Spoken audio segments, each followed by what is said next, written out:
So you can't take, okay, go back and just press, yeah, and just put the key. Okay then, so coming back to this, here we have the numbers of the political party that Hitler joined, became the leader of, National Socialists, the Nazis, and they represent the Black Bloc. They're at the top, and notice some progress in the mid-1920s, declining as prosperity increases, and then spiking sharply during the years of the Great Depression. So dire economic conditions draw more people towards extremist fringe political parties, which is what the Nazis were, topping out in the 1933 election with 44% of the popular vote. Never a majority, incidentally, never a majority support among the people, because they are a fringe extremist party. So it's not as though everyone is always going to support them, but still quite a large number considering the plurality of the democratic system in the Weimar Republic at the time. The Weimar Republic is Germany. At this time, they had a lot of different political parties. Catholic majority political party, party that supported the return of the German Empire, communists, socialists, so there was a diversity there. So it was quite interesting that this fascist right-wing political party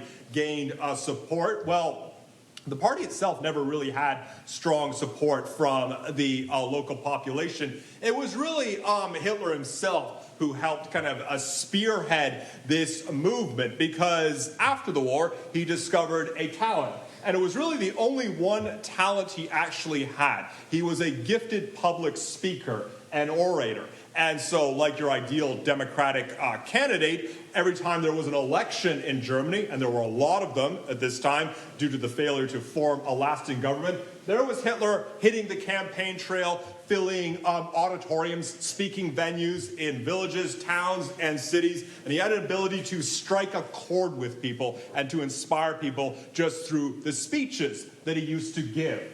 In terms of the ideas that he had, I mean, they were just nothing, really. I mean, the ideas that he had were not only, in many cases, brutal and violent, but they were also typical standard right-wing ideas that existed at this time. There's been a lot of talk about his other abilities, or lack thereof, this idea that he was some sort of evil military genius, or alternatively, a blundering nincompoop. But in truth, he was mediocre in just about every other facet of his life. And his various ideas, for instance, the notion that Austria-Hungary, he was born in Austria-Hungary, he regards everything good in that country as being a product of a German or Austrian culture, and all of the other nations are just parasites leeching off of this dominant culture. So he's someone who cannot see the value of cosmopolitanism, cannot see the value of a plurality of different people. Again, an idea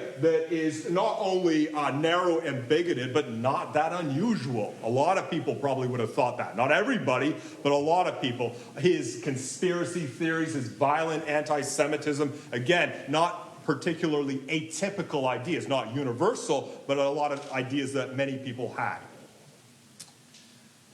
After achieving this result, which, as I say, is not a majority, he banned all other political parties, dismantled the democratic system, and effectively abolished the Weimar Republic, creating the Third Reich. So the democracy, such as it was, levered him into power, and he promptly stripped the entire democracy apart.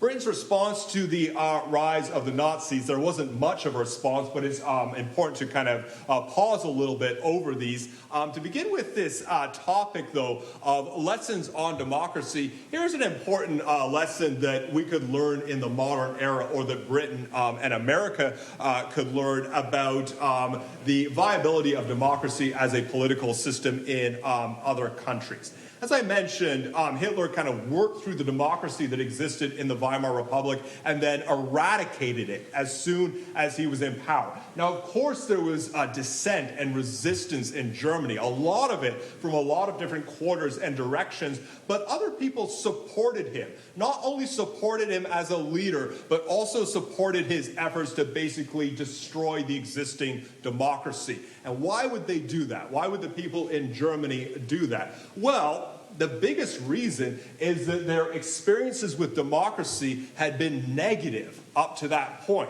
Keep in mind that the country had only really become a functioning democracy at the end of the First World War. Democracy didn't really exist as a long-standing tradition in the country. And then you have the aftermath of the Treaty of Versailles, hyperinflation. Then you have the Great Depression. And so people, inevitably, they start to blame the system. They look at democracy and says, this system is horrible, it's awful, it doesn't work. And so many of them celebrate the destruction of that system. And I say there's a lesson that Britain and America could learn today. That they can't just go around the world and implement their version of democracy and expect it to automatically take root because it's the best possible political system. Democracy might indeed be the best possible political system, but an individual's or an entire nation's experiences of it might be completely negative. If they're experiencing an occupation or they're caught up in a civil war, for instance, then they're going to say, well, you tell us democracy is the best system. Show us that it's the best. Prove to us that it actually works, because otherwise they're going to despise it. Britain's response to the rise of the Nazis, well, the Depression conditions had greatly weakened Europe at this time, more so than people really expected. And Britain was probably the only country that actually could respond to this growing tide of not just Nazism, but fascism in general, which was coming to Europe in force, not only in Germany, but also in Italy as well, in the person of Benito Mussolini, and in Spain too. But Britain's response was basically nil, at least at first. And there are a couple of reasons for this. I would say one good reason and two poor reasons. The first reason, which is I guess you could say a respectable reason, is the Great Depression. That had come to Britain as well. So they were just worried about domestic concerns because they were suffering through these bad conditions themselves, thus less interested in what's going on in other countries. And a couple of less kind of valid reasons. Dismissive attitudes towards political leaders. The idea of Hitler as being your typical politician who just talks and talks and talks and doesn't mean a word of what he says, that is all just rhetoric, that is not going to make a difference to anything, except that he was swaying and moving a lot of people. And the other reason I'm going to discuss fears of communism, fears of the growth of communism, not just in the Soviet Union, which had consolidated itself in the East, but also communism as a political movement, which was also rising along with fascism in Europe. Again, because of an extremist ideology, which kind of responds to the extreme conditions at the time. And we'll talk about appeasement as basically Britain's response. Fears of communism were legitimate, but on the other hand, they weren't really a good reason to support fascism, as we'll see.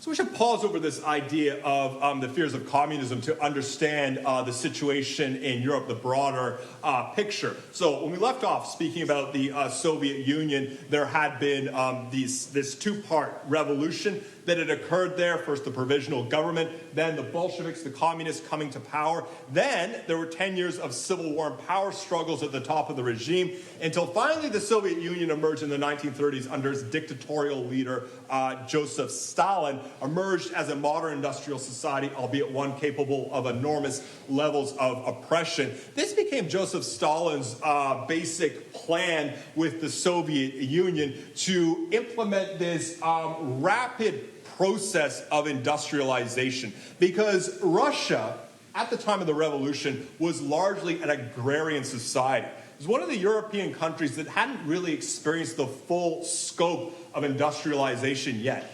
In that respect, it was a little bit surprising that the communist revolution came to Russia first, because Karl Marx had expected an overthrow of the capitalist system to occur in the most industrially advanced countries, like Britain or Germany. Well, Russia wasn't that country. It was rather the pressures of the war that had caused the revolution.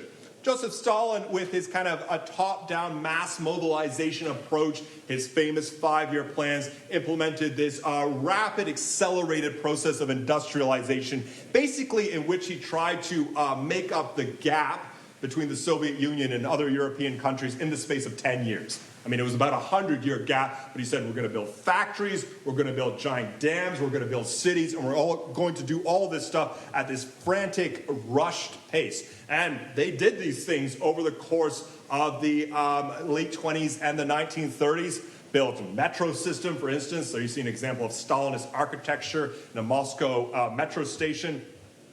Here's something they were going to build, but they didn't actually do it. They tore down a very famous church, and in its place they were going to build this grandiose palace of the Soviets. That remained a project that never saw the light of day. They actually rebuilt the church after the fall of the Soviet Union in 1991. And as they were conducting this process of industrialization, they were also targeting individuals that they regarded as the enemies of the Soviet Union, which encompassed a vast array of people. There you see a propaganda poster giving a sense of some of these enemies, such as a priest, atheist state, so opposed to religion. You have also a wealthy peasant there, capitalist, a journalist, alcoholic, various other people as well. All of these individuals who were regarded as dissidents or those who did not fit into this new model of society as it existed under communism, thus enemies of the state and thus thrown in the gulags, the prison camp system that grew up over the course of the 1930s in the Soviet Union. Here we see a little bit of a counterweight process that was occurring as there's a growth in political extremism and ideological extremism in Europe in the 30s. You see something similar happening in the Soviet Union, even though the government becomes increasingly stable and more in control. But what you do see over the course of the 30s, ceaseless radicalization within the Soviet regime, this intensive radicalization of their ideology and their policies. You can also appreciate the effect of this on the people living in that country at the time. This is kind of the other side of that idea I mentioned before. The notion that now, thanks to modern society, thanks to industrialization, it is perhaps possible to grab hold of history and to bring about this massive transformation where we introduce an entire new material paradigm. Thanks to infrastructure, technology, mass communication, consolidation, we're able to do these things. We're able to build factories and cities, and we build these giant collective farms all in the space of 10 years. And thus we can remake humanity, turn us into a different kind of species in a new kind of society. We have the means to do that. And the people living in the Soviet Union probably felt at this time that all they were seeing was the means. They were not seeing the end that was going to make all this stuff pay off. It's like telling people, we can do all this stuff. Look at all this kind of incredible stuff that we can build, and thus it's going to lead to a utopia. And the people say, we're building all this stuff, creating this society. There's no utopia, though. There's just this endless kind of top-down, industrialized, militarized state. All we see is the process of consolidation and mobilization, kind of militaristic ideal ramped up to this massive level. That increasingly became the experience of the communist project, industrialization, but without any of the kind of ideological payoff to it. A policy of appeasement, which became Britain's approach to the rise of fascism in Europe. Yes, they were afraid of communism as an ideology, and also afraid of what the Soviet Union was becoming. And so there was this idea, well, Germany provides a bulwark against that. They provide a kind of protective veneer, which played a role in framing their initial approach.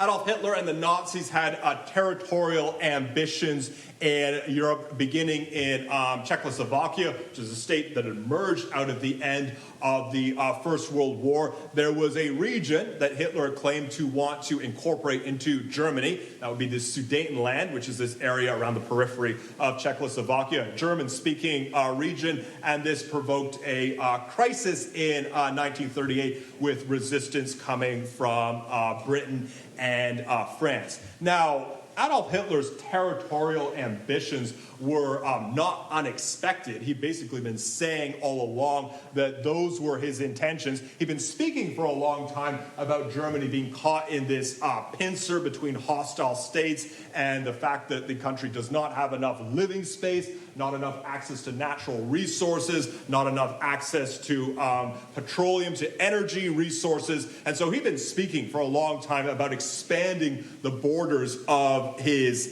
country. And of course, that should give rise to the question of how exactly are you going to expand the borders of this country when people already live in the territory that you're talking about encroaching on. So it wasn't anything new, but Britain at this time was not really confronting it as mass territorial expansion, but just as a particular crisis in Czechoslovakia. The policy of appeasement, which basically means giving the Nazis, giving the Third Reich a part of what they are asking for, has really got a bad rap in the historical narrative, because now when people speak about appeasement, they basically mean just giving into a tyrant. Basically trying to appease somebody, and it's a kind of a show of weakness, and there's this idea of, no, you have to stand up to them. If you just kind of give them what they want, they'll just lust after more and more and more. And Neville Chamberlain, the individual who basically conducted the policy of appeasement, basically gave the Third Reich the Sudetenland. He's become the person who's stigmatized as the architect of appeasement. There you see him returning with the Munich agreement he assigned with Hitler, basically declaring that now we have peace. It's a little bit unfair because Chamberlain did have good motives, mainly to avoid another war. Which, given the horrors of the First World War, that was fresh in everyone's mind at this time, it wasn't such a bad intention to have. It's also a little bit historically misleading, because the typical narrative says that after this policy of appeasement came into effect, Hitler basically regarded Britain and France as being very weak, and he had this idea he could just walk all over them and take whatever he wanted, and this basically emboldened him to conduct this invasion of Eastern Europe. Well, maybe a little bit, but you have to understand Hitler's perspective, which was very kind of one-dimensional when it comes to foreign policy. Underneath it all, he seemed to have this idea that Britain and France shouldn't care what he was doing in Czechoslovakia, that it doesn't really have anything to do with them, because he didn't really believe in this idea of plurality and cooperation. It's just individual countries either allied with each other or hostile to each other, and that's it. And so his perspective is, if I'm not bothering you in Britain, why should you care what I'm doing in the rest of Europe? So if this was a weak response, Hitler might have been counting on a weaker response, namely just indifference. Case in point gives you a sense of exactly the thinking, the mentality, both the fascists and the communists at this time. There you see a satirical cartoon representing the non-aggression pact signed between Nazi Germany and the Soviet Union in 1939, temporary alliance between these two countries, which took many people by surprise, mainly because both sides seemed to regard each other as being the absolute antichrist, totally opposed to one another. Hitler infamously decided that communism was part of this vast Jewish plot, this Jewish conspiracy to take over the world. That was his kind of mentality's approach to communism. Stalin and the communists opposed this right-wing fascist regime. But you can see they're willing to kind of form this brief temporary alliance. And in the course of this alliance, they basically both decided they were going to carve up Poland between themselves. See, Germany invades from the west, Soviet Union from the east. They basically annex Poland, prevent it from even existing as a country, and draw this line down the middle. And it was the invasion of Poland which triggered the Second World War in earnest. The attempt at appeasement had obviously failed, and it was with the invasion of Poland in 1939 that Britain and France both declare war on Germany. And just like that, Europe is back into a world war, something like 20 years after the First World War had ended.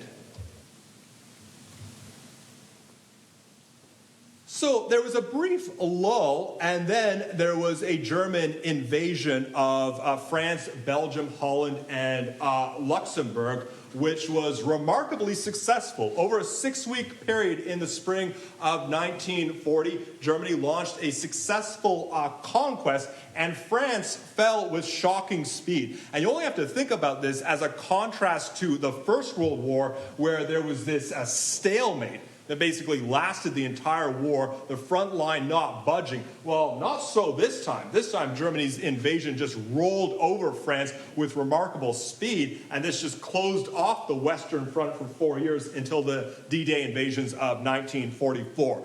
There's been a lot of talk as to how did Germany actually manage to conquer France with such speed. There's especially been talk about this blitzkrieg war technique that they developed. Blitzkrieg meaning lightning war or rapid industrial warfare. But I think that that's basically been kind of overvalued in history a little bit because, yeah, you have all the kind of industrial implements of war, but the German military also relied heavily on horses, for instance, to transport. And there's only so fast you can get a horse to go. So it wasn't really the speed of their invasion, probably a combination of other factors, the military tactics and strategy at this time, and also importantly, the weakness of France at this time as well. Country greatly weakened by the depression conditions in ways that people had not really anticipated leads to the fall of this country.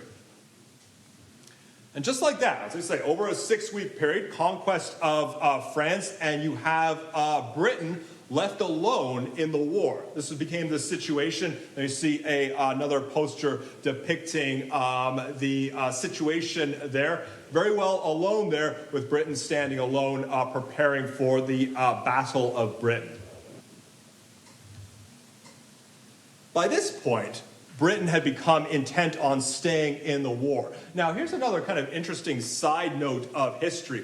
Following the fall of France, Hitler and the Nazis probably would have been happy to broker a peace agreement with Britain. In fact, they made overtures in that direction to come to some sort of agreement between them. And there's been a lot of talk as to why that might have been the case, with discussions about the Nazi regime wanting to keep the British Empire together, or other different reasons, but we should not in this instance discount the practical reason, which was that Germany was not convinced that it could win the war against Britain, was not convinced they could launch a successful invasion against Britain. So pragmatic reason for wanting to broker a peace agreement with Britain at this time. Well, the UK now was having none of it under their new Prime Minister, Winston Churchill. He was not someone who kind of spoke for everybody. There were a lot of dissenting voices, but as the new Prime Minister of Britain, replacing Chamberlain, he was intent that Britain was going to stay in the war and was going to fight Germany to the bitter end. And similar to Hitler, he was a gifted orator. He was someone who could strike a chord with people just through speaking, although, of course, his ideas were vastly different. And he gave these addresses, particularly these radio addresses, for which he became quite famous. And they were inspirational to people listening to them, giving them the kind of motivation, the incentive to steel themselves for the long haul, for the fight. Here you see one of his very famous radio addresses, which you can listen to. They're still available. You can find them on YouTube. It says here, "The Battle of Britain is about to begin. Upon this battle depends the survival of Christian civilization. Upon it depends our own British life and the long continuity of our institutions and our empire. The whole fury and might of the enemy must very soon be turned on us. Hitler knows that he will have to break us in this island or lose the war. If we can stand up to him, all Europe may be freed and the life of the world may move forward into broad, sunlit uplands. But if we fail, then the whole world, including the United States, including all that we have known and cared for, will sink into the abyss of a new dark age made more sinister and perhaps more protracted by the lights of perverted science. Let us therefore brace ourselves to our duties and so bear ourselves that if the British Empire and its Commonwealth last for 1,000 years, men will still say this was their finest hour." Note there the kind of dichotomy he presents there between Christian civilization and a perverted science, the kind of idea of these agnostic or even atheist regimes under fascism and communism with their bunk pseudo-scientific ideas that existed at the time. Also enlisting the United States, which he knew was going to be paramount to the war effort. And the idea that this war is not just about Britain's personal self-interest, but about an entire future and the dangers of this extremist ideology that he sees sweeping across the continent. So as I say, Churchill was able to inspire people, and Britain did indeed stay in the war, and they had their own kind of propaganda industry that emerged at this time, presenting the reasons for continuing on with the effort. But somewhat different from the First World War, because as I said, the kind of consequences of the First World War were still very fresh in people's minds. This kind of took a little bit of a different direction, probably best exemplified by the very famous poster phrase, "Keep calm and carry on," which was not a huge kind of talking point at the time, but was nonetheless present. But it became very popular, actually, after the war. And if you go to any one of a number of British tourist shops, you can still see these posters and all sorts of variations on this saying. You had a lot of different films as well, some of which were kind of propaganda pieces, others which actually became very famous, are now considered classics of cinema, presenting an image of these people at war. And I think what is most fascinating about this is that the presentation of the British people at this time in these different kind of media forms, it did not present them as these kinds of individuals spoiling for a fight, looking to smash fascism and these other draconian ideologies, looking to defeat the enemy. They weren't really that kind of representation. Rather, the presentation was of a kind of homely, stoic people who are just going to kind of keep their heads down and do their duty, and they'd much rather be tending their garden than actually fighting in a war. But nonetheless, because this situation has been foisted onto them, okay, they are going to continue on with this. So it was a kind of different version of a self-expression or an identity of a people in the war, as opposed to this kind of steel yourselves and we're all going to fight in this kind of bloodthirsty eradication of the enemy.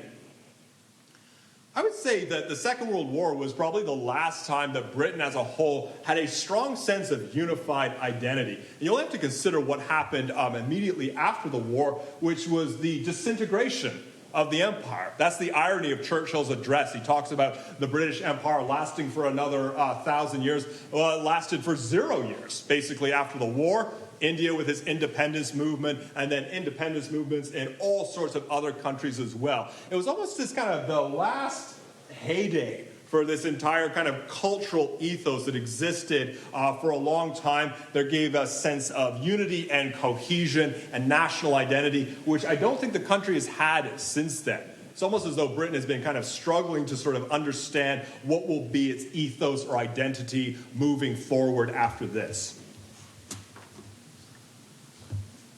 You see a map of the situation, Europe at the height of German expansion in 1941 and 42. Give you the sense of Britain, indeed, as this kind of isolated country at the time. Britain in the war. Iceland also, there's a trivia question for you. The other country that was technically at war with Germany right now because they were under British occupation, American occupation subsequently. And I guess you could say that at this time, and also subsequently, Britain has been eager to talk up the kind of underdog role, this idea that they were battling against overwhelming odds. And you can kind of get an idea of that just from looking at this map, because this is a vast amount of territory that the German Third Reich and its allies are commanding across Europe, and Britain is just this kind of little island at the periphery there, having to fight against this giant bully. But on the other hand, maps are a little bit deceiving because this brings me back to the point I mentioned last time, that Germany wanted a peace agreement with Britain because they weren't convinced they were going to win the war against Britain. Why not? Well, this is a lot of territory to defend. I mean, it's a lot of territory to have, but it's also a lot to defend, which is kind of a weakness. The other thing, though, is just a general lack of allies in Europe still. Germany had Italy under the fascist Benito Mussolini as an ally, but the rest of these countries aren't really allies. They're just under military occupation. That's basically what it is. France is just occupied at this point. French people don't necessarily love the Nazis at this point. In fact, a sizable number of them probably absolutely detested the Nazis. The same goes for a lot of the countries in Eastern Europe, up into Scandinavia as well, Denmark and Norway as well. Military occupation. Finland allied with Germany, but only because of its opposition to the Soviet Union. That's about as much as it went. So a little bit of a kind of misleading map. Germany did have a plan to invade Britain. This was known as Operation Sea Lion. Various plans for the country, including making Oxford the new capital. I'm not sure the reason for that. But this invasion was always going to be a struggle, and as I say, here's really the practical reason. The struggle of actually launching a successful invasion of Britain. Well, you just start with the fact, the point that I mentioned several times already, that Britain is an island. And that protects it against a foreign invasion. It's just that much more difficult. And don't underestimate these simple geographical factors. Switzerland, for instance, very mountainous country, thus remains neutral in World War I and World War II. Too difficult to invade the country, thus they can stay out of the war. So too for Britain, the idea of invading an island, just always a challenge because you have to get across the channel, land your forces there, make slow, painful progress upland, and also, of course, when you land here, you're going right into the teeth of the monster. This is the most populated area of the country down here in the southeast. Another problem with trying to invade Britain, you have the Royal Navy, which is still the most powerful navy in the world, patrolling this area, so curtailing any hope for a land invasion. And lurking in the background as well, the United States too, which was the kind of X factor, as everybody knew at this time. America not in the war at this juncture. They were on the sidelines, but they were certainly supporting Britain in the background. Britain is America's ally. They were certainly going to give them resources and financing, and it also seemed like it would just be a matter of time before America entered the war, which they finally did when Japan, allied with Germany, attacked the United States. Would the United States ever really have allowed Nazi Germany to occupy Britain, or would they have intervened? Well, that remains a kind of open historical question, but they certainly would have taken a big interest in that situation, more so than they took when France fell or when Germany occupied any of the other countries in Europe. Britain is America's best ally. This invasion, the proposed invasion of the island, never really got off the ground. And the whole narrative of the Battle of Britain has kind of been caught up in this sort of, as I say, this underdog story and a kind of idealistic narrative as well, as though Britain pushed back, repelled this invasion. Well, the Battle of Britain was basically a war or a battle that was fought in the air. And this was supposed to be just the starting point of this Operation Sea Lion. I say there, in order for this plan of invasion to succeed, Germany had to gain air superiority at the least. That is the first thing they have to do. The very first stage is to rule over the skies, and they never got there. So it was almost this idea of a multi-part invasion, which never really gets off the ground. There was this attempt to establish this air superiority. That failed, and then they settled for just bombing a lot of the cities in Britain. There you see an iconic photo of London, famous cathedral, during the Blitz, which lasted from September 1942 to May of 1941. The British responded by bombing the German cities. One thing that is clear in retrospect is that the Royal Air Force, that was the British Air Force, did succeed especially well against the German Air Force. So the one area where Britain actually kind of won the battle was through their success. You see the Luftwaffe losses much higher than the RAF losses at this time. Britain did not win the war, though. That's kind of one of those other points of history that we have to keep in mind. They repelled the immediate invasion, an invasion that probably was not going to succeed, but they actually didn't bring the Second World War to a close. They instead put things on hiatus for a little while and redirected the attention of Hitler and the Third Reich back towards Eastern Europe. And here's another important point to keep in mind. Eastern Europe was always going to be the main focus of attention for Hitler and the Third Reich. Hitler, as I said, didn't really want to fight a protracted war against Britain, but his interest in territorial expansion lay directly to the east in the conquest of the Soviet Union. That's what he was planning all along. That's why that alliance agreement with the Soviet Union was just a temporary arrangement. And this was an invasion of the Soviet Union that was in the works for a long time, and this was where the main theater of the Second World War would unfold.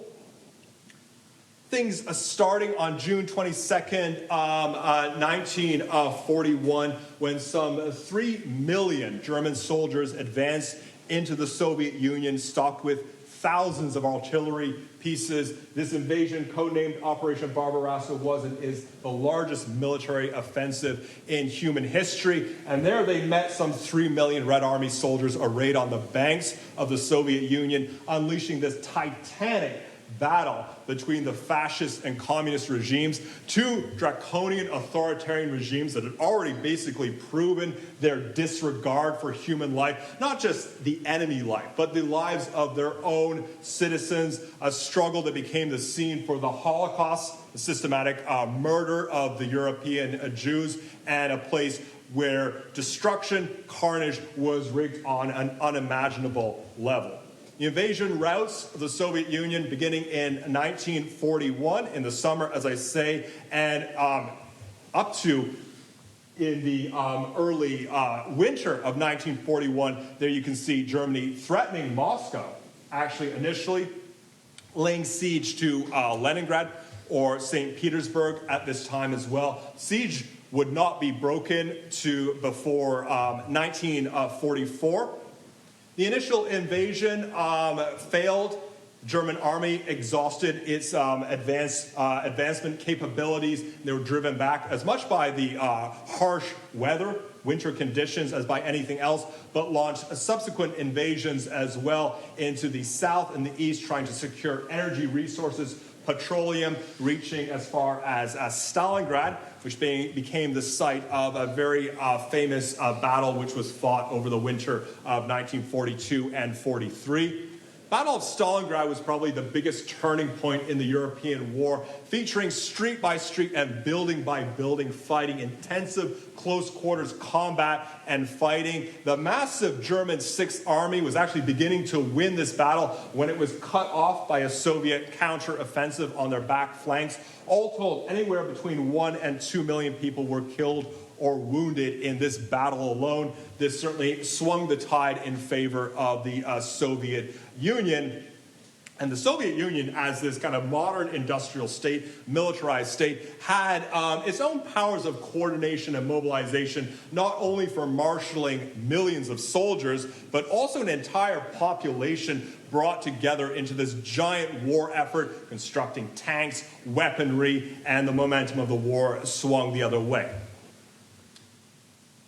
With the war swinging toward the USSR, the Soviet Union immediately began establishing communist regimes across Eastern Europe. And this is the last thing that I'll say for today. Soviet Union advances, not just retaking the territory that it had lost, but also into Europe. But when they liberate countries in Eastern Europe, they don't turn them into democracies, rather they turn them into communist regimes. In other words, they're setting up immediately their own allies, states that are going to be beholden to them, that will be, in some cases, puppet states, essentially pushing their own agenda. And that is really what inspires Britain and America to re-enter the war in Europe because they see what's happening. They see Europe falling not under the sway of fascism, but under communism instead. That's essentially what's going to happen. Soviet Union left unchecked would roll all the way through France and basically establish their own ideological regimes. And that is the biggest factor in the D-Day invasions, which happened in Normandy, where Britain and France, Britain and America opened up their own front into France. So just a couple more slides with that. We'll finish with that next time and talk about the media as well.